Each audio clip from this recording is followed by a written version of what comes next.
Okay, I've got Neem Daffy and Liam McDonough with me from the CARA Centre in Ireland. This is a transatlantic cross from Australia to Ireland, and I think it's going to be really interesting listening to what the CARA Centre do. And there's no better people to talk about it than Neem and Liam here.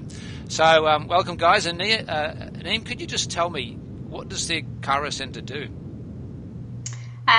Basically, Peter, the CARA Centre is a national centre that was set up to coordinate and to lead and to support developments for the inclusion of people with disabilities in sport, physical activity and physical education here in Ireland.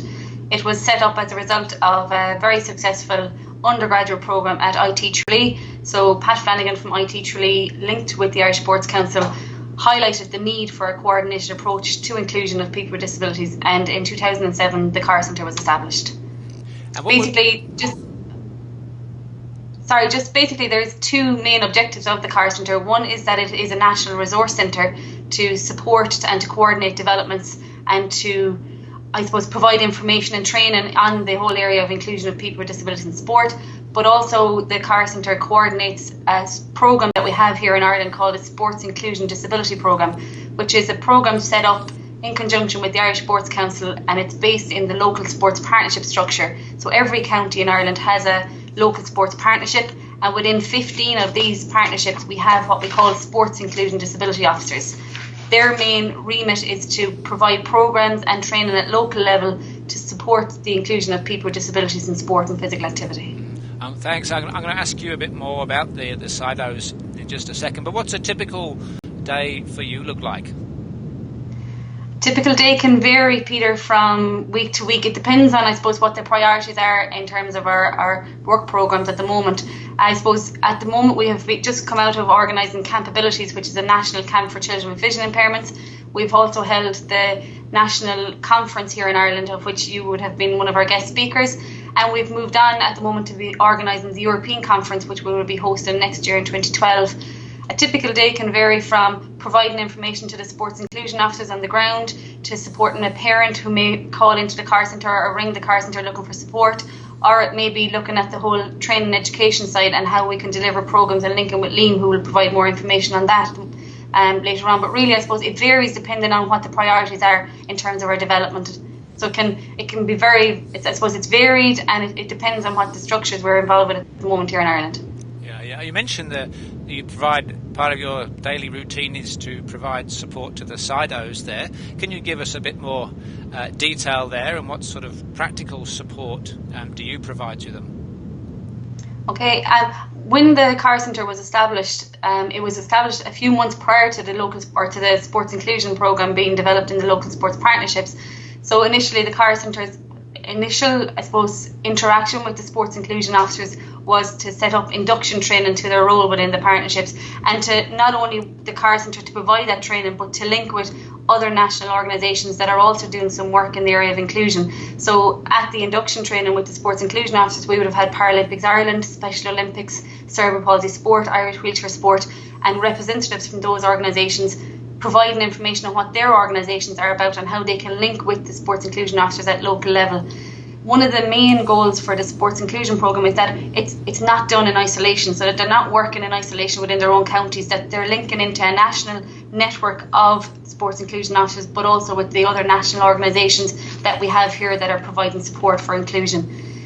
On an ongoing basis, the sports inclusion officers submit work programmes to the CARA Centre, and we review those work programmes as a means for providing information to all the other partnerships throughout Ireland on what programmes are running, so that there's more a joined up approach to running programmes and to allow for, I suppose, regional and national leagues to be developed, and not just focusing on the local participation, but kind of have a stepping stone to participation for people with disabilities as well. So it's linking to regular sports organisations, disability groups, and all those interested parties together. It's very much a linking role as well as a practical one. Very much so. Like an example, Peter, would be when the sports inclusion programme started, Cerebral Palsy Sport Ireland would roll out a bocce programme every year, so an annual league tournament. And prior to the sports inclusion officers being in position at local level, there would have been 8 clubs or 8 groups of people coming together to participate in this tournament.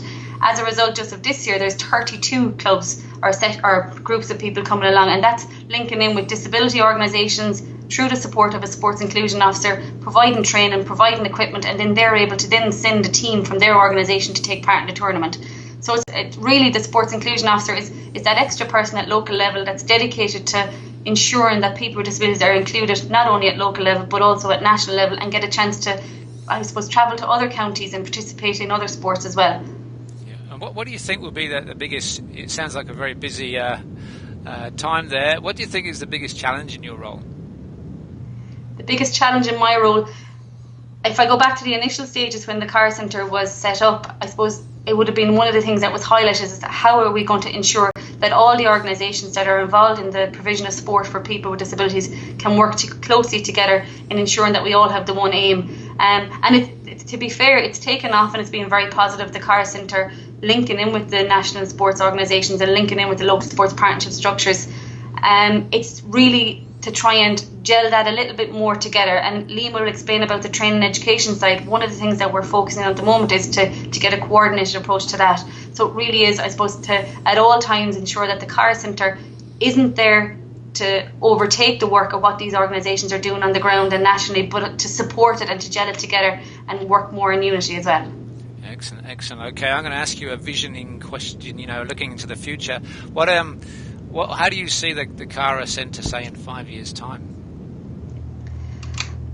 I suppose if I was to be realistic and look back to where we are right now, little did I know that when we set up in 2007 that we would have, a major footing not only in Ireland but also internationally and across Europe, just in relation to what we're doing here in Ireland and what's working well, and to be able to share and showcase what we're doing with other countries has been a huge support for us here as well. If I was to kind of focus in on the vision for the CARA Centre, I'd have to go back to Pat Flanagan's view of where he'd like to see the CARA Centre. Pat is the main guy, I suppose, around the whole developments for adaptive physical activity in Ireland. He saw a gap in relation to undergraduate training. He's been really involved with the European project in relation to PE teacher training, and Pat's vision for the CARA Centre would be really to look at it on a European level, that it would become the European Centre for Adaptive Physical Activity, and through that linking with Europe be able to support developments here in Ireland and to learn from what's working well across Europe and bring that back to Ireland as well. So not only to develop as a national resource centre, but I suppose in 5 years' time it would be great to see us on the European level as a European Centre for Adaptive Physical Activity. I've got no doubt with Pat and yourselves behind it, then there's nothing can stop it. I don't know. Vision. We'll have to get Pat on here one day. And, yeah, I'm sure he'd be delighted to. Yeah, definitely. That'd be terrific. Thanks, Naeem.